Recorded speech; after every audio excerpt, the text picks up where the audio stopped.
thought to myself, yeah, man, I can do better. So I started from scratch, made another, then another. By the end of the semester, by like box number 5, I had built this thing. You should have seen it. It was insane. In my previous video on Jesse Pinkman, I discussed the ways in which the character spends much of the show and his life in a state of denial.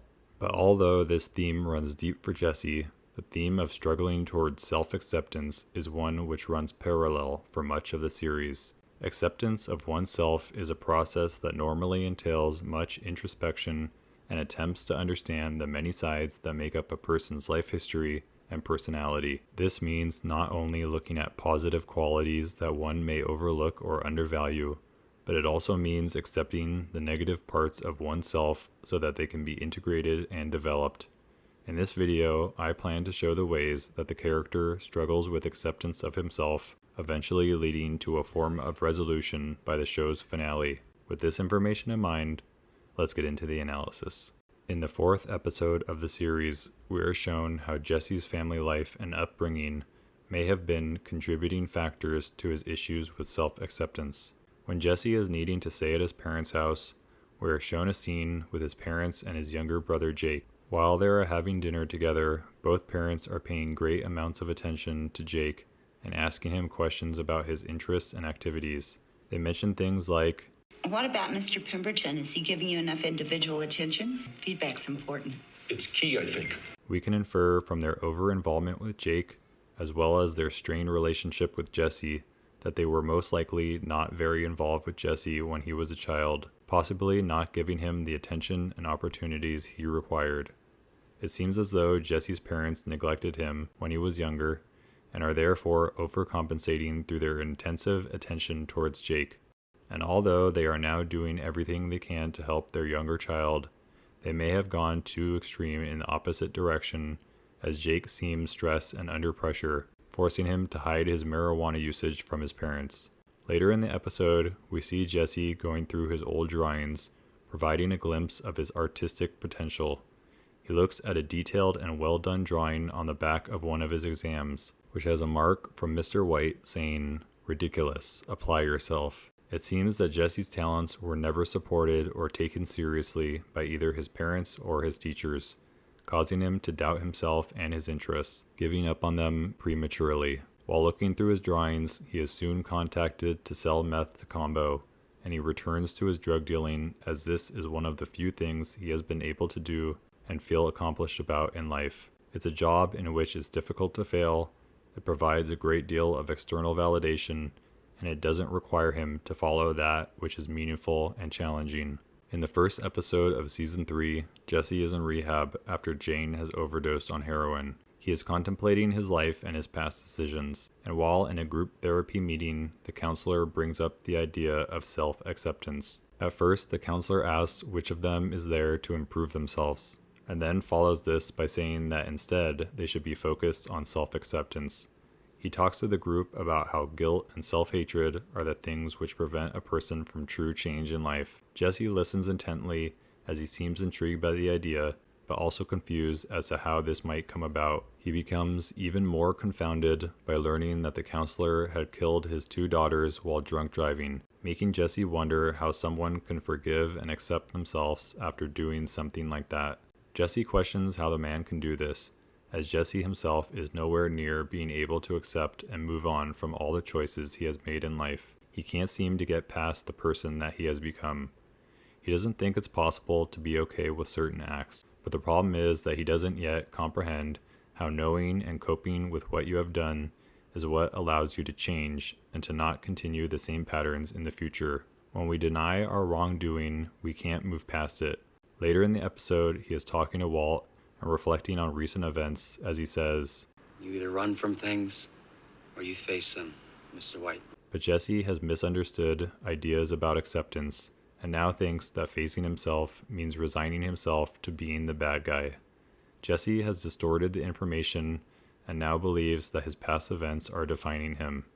Instead of processing, integrating, accepting, and changing, Jesse is identifying with his shadow side and deciding to move away from what he could become. Throughout the rest of season 3, we see the ways that Jesse attempts to move away from acceptance and positive aspects of his personality while moving closer towards his shadow side. In the second episode, Jesse plots with Saul to force his parents to give up his Aunt Ginny's house for half price. He makes them panic sell the house, as Saul brings up the fact that the house was formerly used to make meth. Previously, Jesse was often concerned with his parents and their feelings, wanting to appear good in their eyes. But now he is going the complete opposite way by ripping them off and dismissing what is important for them instead of finding a middle ground.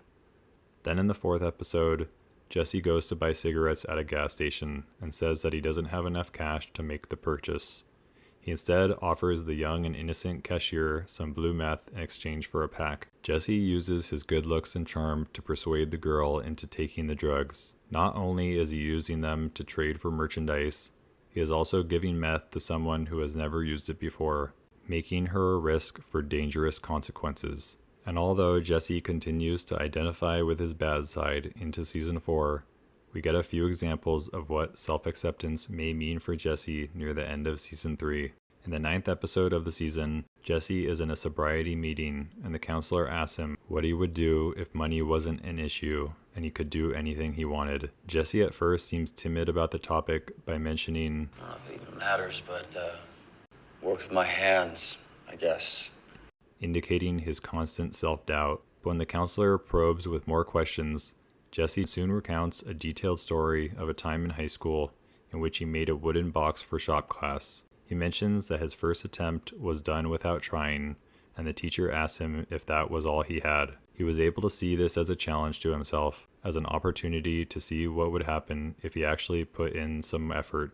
And so he tried to make 5 different boxes before he made the one that he was proud of, a box that meant something to him. We come to understand how Jesse has a sense of self-worth and confidence deep within him, lying dormant and ready to be released. But Jesse is constantly in denial, barely allowing his interests to show, rejecting his talents and leaning on the idea that he's a screw-up and a bad person. It's as if Jesse does not believe and trust his own experiences, and instead relies on the opinions of others to guide his sense of worth, reiterated by the fact that he traded the box for an ounce of weed not long afterwards. He soon leaves the meeting and plans with Pete and Badger to start selling drugs to the sobriety attendees, going back to what is comfortable and known, as opposed to following his inner sense of direction. 2 episodes later, we are shown a flashback of Jesse and Jane visiting the Georgia O'Keeffe exhibit in Santa Fe. They are at odds regarding the appreciation of the art, and they have a philosophical debate about the artist's work. Jane makes the argument that repeatedly painting particular objects makes for a unique and exciting experience each time, while Jesse is arguing that this repetition is pointless and it seems like the artist was aiming for perfection in her work. Through this debate, we see parallels to the just discussed scene about the wooden box, in which Jesse is in denial and unwilling to accept the type of experience he had, the experience which was so transcendent and meaningful for him. Jesse has not given himself the chance to be open to the experience of meaning, to allow it to change him and have an impact on his life. He can't seem to grasp the concept of painting a door over and over again, possibly because he never allowed himself to do the same with boxes or anything else in life. Jesse often fails to accept the validity of his experience, and in turn pushes further away from self-acceptance and where the universe may take him. In another recovery meeting scene, Jesse is still struggling with the murder of Gail, while the counselor talks about how judging ourselves and putting ourselves down causes us to return to destructive patterns of using drugs. Jesse soon speaks up and talks about recently needing to kill a dog, which is really just coded language for needing to kill Gail. Jesse is trying to confess regarding his murder, but he's doing it in an indirect way, not willing to fully face the facts and accept what he has done. During the conversation, he becomes highly emotional and starts to question the idea of self-acceptance once again, wondering how someone can do bad things and still be okay.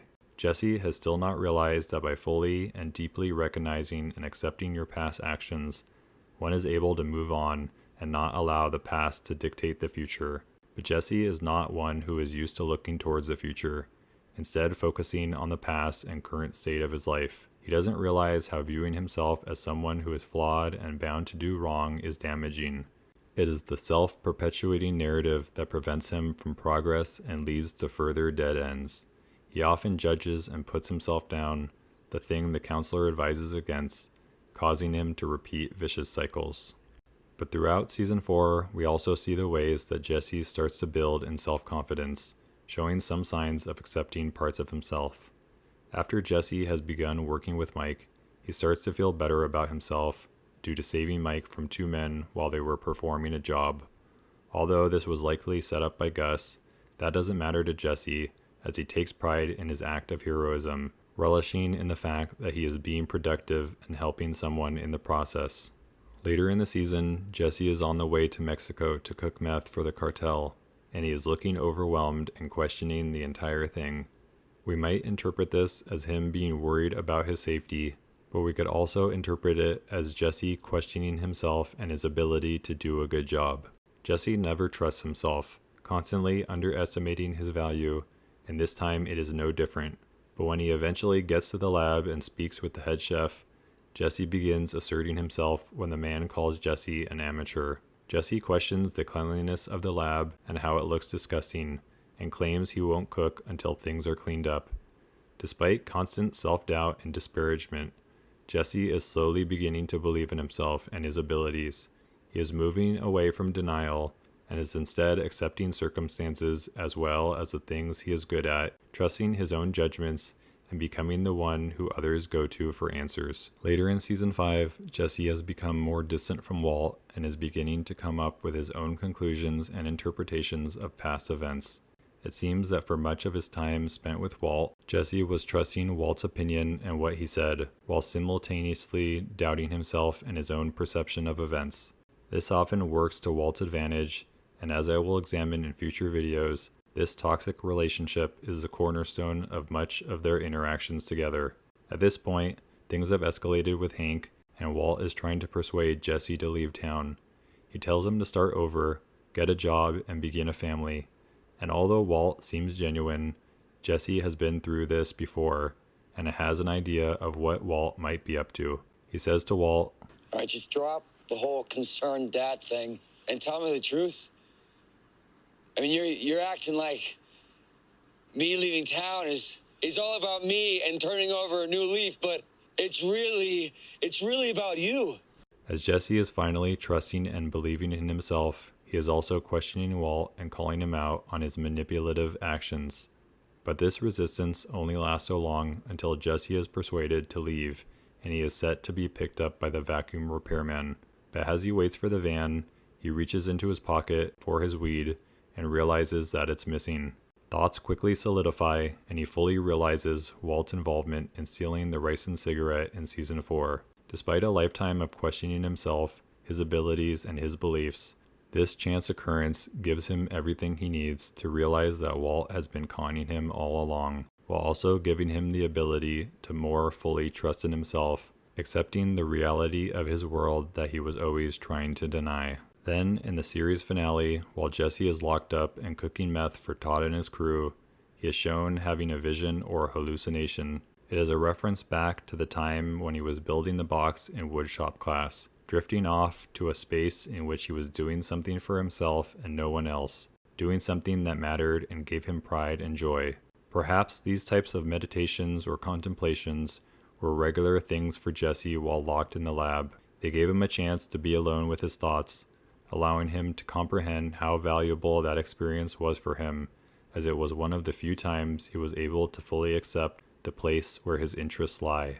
Then at the end of the episode, after Walt has shot up the clubhouse, Jesse gets a hold of Todd and strangles him to death. And unlike other things he has done in the past which he was ashamed of or wanted to forget, Jesse will be able to own and accept this act. He will be able to see it as something he is doing only for himself, killing Todd due to the torture he put him through, having no doubt it was the right choice to make. Immediately after, Walt wants it to end, so he gives Jesse the gun and tries to convince him that he wants to kill Walt.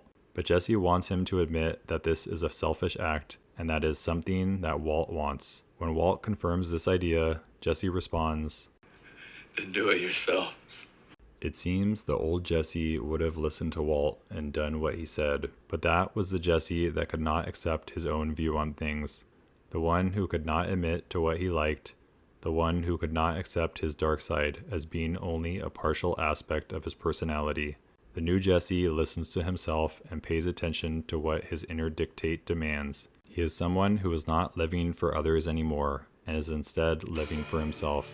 And so Jesse leaves the gun and takes the El Camino, busting through the gate while crying and venturing towards a free life, a life that has been decided for and accepted by Jesse and no one else.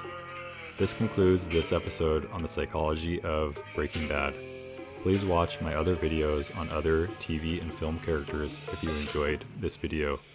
Thank you for watching.